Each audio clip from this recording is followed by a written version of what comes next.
It's a biblical command that is effortlessly broken every day. From taking home company stationery to shoplifting from major department stores, the commandment, "Thou shalt not steal," no longer seems to carry much force. But what if somebody tried to steal from you personally? Would you be prepared to fight back? Well, tonight you'll meet a shop owner who felt compelled to defend himself, but with tragic consequences. So, was he a hero? Or did his actions only compound the original sin? My co-anchor Cynthia McFadden now reports for the latest instalment of our series, The Ten Commandments. It happens all over the country, and the result can be seen all over the internet. People fighting back against those who violate the eighth commandment, "Thou shalt not steal." In Phoenix, a jewelry store owner fights back against two robbers who have used mace to try and subdue him. In Tacoma, Washington, a clerk resists an attempted robbery with the robber's own weapon. And this summer, it happened here in New York, on 125th Street in Harlem, home of the famed Apollo Theater and the lesser-known Blue Flame Supply Company. It wasn't much business. It was a boring day.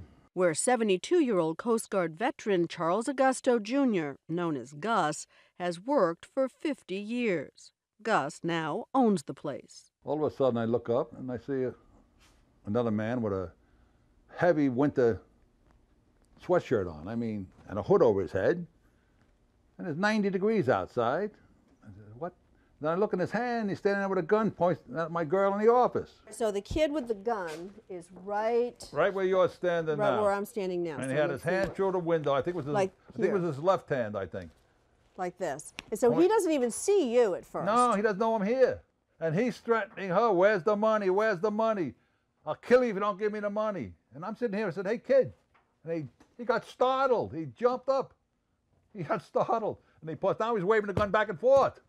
Between the two of you? Yeah, he didn't know what to do. I told him, "There's no money. Nobody came in today and bought anything. There's no money. I'm telling you the truth."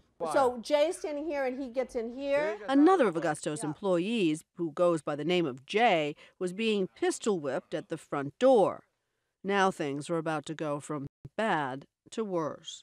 If Jay didn't put up a fight, that guy would be standing right here with the guns. Sooner or later, they would have subdued Jay, and I couldn't have done nothing. So it was because he left you could get to the gun. That's right. Once he went down there, that's when he made a mistake. A mistake that would cost him his life. Left alone while the first robber went to help subdue Jay, Augusto reached for a gun he'd bought 20 years ago after he'd been robbed at gunpoint. The ammunition was there 20 years. I didn't even know it was going to fire. And these kids had guns. I said, "Oh, Christ, the thing don't fire. Bye-bye, Gus." But that duck, right? Or were they going to shoot me? What Gus would do next would change his life forever, and the lives of 4 young men. It would also make national headlines. A conflict between values that he wouldn't even have time to reflect on. Thou shalt not steal, thou shalt not kill. I couldn't let them keep pistol whooping this kid down there. So I stepped out in the aisle, and I watched Jay so I wouldn't hit him with this damn shotgun. And I fired off 3 rounds, bang, bang, bang. And I saw that the threat had diminished. There were still 3 standing, and the other one was on the ground. He was dead. And I saw the other 3 trying to get out the door. They had the door open, and they were trying to get out, and so I didn't shoot no more. But the 3 shots Gus fired were enough to kill 2 of the men, 29-year-old James Morgan and 21-year-old Raylan Footman. The other 2, Shamel McLeod and Bernard Witherspoon, were injured and have since been charged with robbery. Both men have pled not guilty. It got us wondering if there were any similarities between this shooting and the case of Bernard Goetz, the so-called subway vigilante, another white man who 25 years ago also shot 4 young black men in New York City. No one's talked about race in this case. Race had nothing to do with it. Matter of fact, I wonder where Charles Sharpton is. He was always screaming about these things.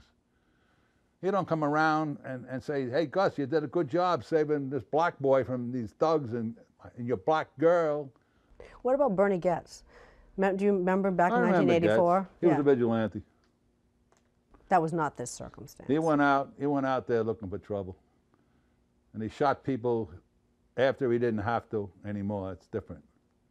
That's a different situation. But once the threat is gone, you don't keep shooting them. You only do it to protect your life and the lives of the people around you. Anybody else is a vigilante, that's right. Though Augusto is adamant he never wanted any trouble, he is a firm believer in a citizen's right to bear arms. The laws are too strict here. Are they? They are, they're too strict. I think law-abiding citizens should be able to have weapons. If they commit a crime with that weapon, I think the penalty should be severe, way more severe than they are now. But they should have the right to do it. All these people understand is brute force. They're not afraid of the police, they're not afraid of the law, only brute force. But despite his tough talk, Augusto says he struggles every day with what he did. Was it hard? Of course it was hard. I was sick, I couldn't eat for days. But I'm sure the next time will be easier. So how do you feel? I still feel lousy. Even though you feel you had no choice? Well, I did the right thing. As I told you, I'll do it again under the same circumstances. But I'll feel lousy. You know, it's very hard to kill somebody. Even, he says, someone who may have been trying to kill you. Augusto says his son committed suicide several years ago and that he feels for the dead men's families. They got to feel lousy. I know that. I mean, it's very painful to lose a son. But I'll tell you, the pain I felt when my son died doesn't compare to the pain that I felt when I had to kill those two boys. Because my son, I didn't do it to him. Here, I had to do it to them. That feels worse. And until you do it, you're never going to know that. Letters of support have come in for Gus from all over, and a local newspaper has offered him its Liberty Award. But he has declined. Do you feel like a hero? You know, I don't know if I'm a hero. I would have really felt like a hero if the boys went home. But I can understand why people say that.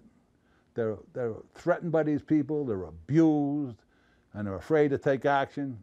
So when somebody takes action and does something, that makes them say, oh, I wish I did that. I'd love to be a hero.